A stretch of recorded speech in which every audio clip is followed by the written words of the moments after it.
Hey, my beautiful sweet friends, how you doing? Today is me, Sharita Jones, checking back in with another video. Hey, guys, it's time for another episode of It's Hard Out Here for a Temp. Sing it with me. You know it's hard out here for a temp when you're trying to get this money for the rent. You know it's hard out here for a temp when you're trying to get this money for the rent. Guys, let me share another story from my series, It's Hard Out Here for a Temp. This one's called The Temp Who Wasn't on the Email Chain. It all started when the agency sent me to a consulting firm. They needed a temp for a month to assist with a high priority project. The recruiter hyped it up, guys. He hyped it up as this fantastic opportunity. You'll be helping with logistics for a major presentation. This is what the recruiter said. It's a great resume builder. You should go ahead on and give it a try. Take the opportunity. By now, I've learned that high priority projects is usually code for chaos, but I was optimistic. I showed up on day one, professional, prepared, and ready to dive in. After signing in, I was escorted to a sleek conference room where there were 5 frazzled employees. They were all huddled, guys, around one laptop. No one introduced themselves at all. No one introduced themselves or even acknowledged me. No one even acknowledged me. Finally, one of them looked up and said, "Oh, you're the temp. Great, sit here." They slid the laptop toward me along with a stack of documents that might as well have been written, guys, in like hieroglyphics. I sat there, guys, for a solid hour, clicking through the files and skimming through the papers, trying to figure out what was going on because no one even brought me up to speed. Finally, I turned to the woman next to me, whose name I learned was Sarah. And I said, "Hey, Sarah, could you explain to me what I'm supposed to do here? Like, I'm sitting there all this time and have no idea what's going on." She blinked at me. She blinked as if I'd asked her to solve world hunger. Sarah said, "You're helping with this presentation. You're helping with the presentation." This is what she said vaguely, then returned to typing furiously. She was just typing away. I'm like, oh, wow. At that moment, I realized the problem. Everyone assumed someone else had trained me. No one had trained me, so everyone sitting in that room thought I was trained, or at least brought up to speed.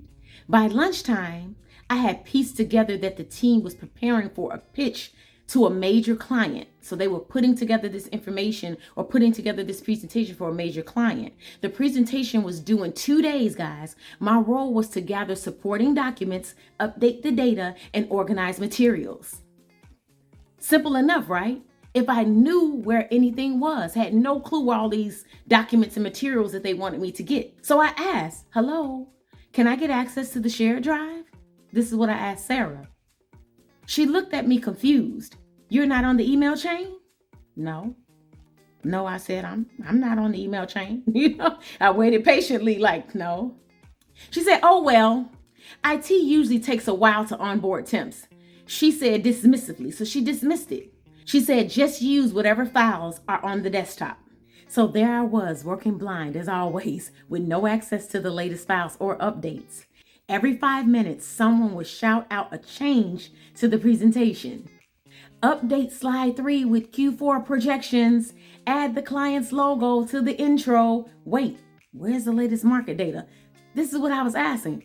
I'm scrambling, guys. I'd scrambled to keep up, only to realize the files I had were outdated. When I mentioned this to Sarah, Sarah just sighed. "You really should have been on that email chain. I bit my tongue, guys, and I resisted the urge to remind her that I wasn't the one who excluded myself. I didn't exclude myself from the email chain. By the second day, I had enough. I was over it. I cornered someone from the IT, and I begged them to grant me access to the shared drive. After a 30-minute wait and some technical glitches, I finally got in. Oh my goodness, that was like, wow, really? And what did I find? A folder filled with mislabeled files, duplicates, and half-finished spreadsheets. It was like opening Pandora's box. I spent hours reorganizing everything, renaming files, and creating a system so that the team could find what they needed without shouting across the room, "Q4 projections!" By the end of the day, I updated all the slides, corrected the multiple errors, and even added a few graphics to make them, make the presentation pop, make it pop. That's what I did. I made it pop. The morning of the pitch, The team was in full panic mode. The client had requested additional data at the last minute, and Sarah was frantically searching for it. Sarah said, "Where's the revenue breakdown from 2022? She shouted. All they do is shout, shout, shout, shout. "It's in the shared drive," I said calmly, under the revenue reports. Under the revenue reports historical. She stared at me. "You organized the shared drive?" "Yeah," I said. "Figured it might help." For the first time, Sarah smiled. I was in shock. I'm like, "Sarah smiling? That's actually amazing." This is what Sarah said. I'm like, "Woo, high five, Sharita." The pitch went off without a hitch. That rhymes.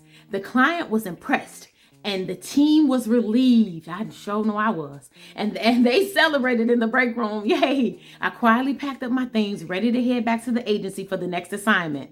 Sarah stopped me on the way. "You really saved us. I want to say thank you. I don't think we could have pulled it off without you." I'm like, "Thank you, Sarah." She smiled. I smiled. It was good to see Sarah smile because Sarah wasn't smiling the whole time. But it was good to see that she smiled. Thank God.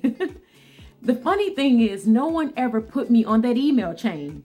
But in the end, it didn't even matter. It didn't matter. I adapted, I worked around the obstacles, and I made the impossible happen like I always do. Because that's the life of a temp, solving problems you weren't even supposed to know about, all while staying invisible, right? That's the life of a temp.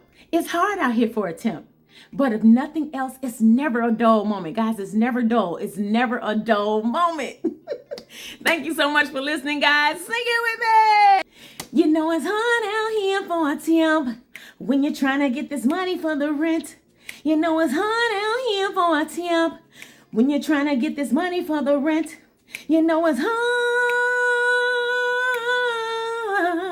It's hard out here for a temp. It's hard out here for a temp. It's hard out here for a temp.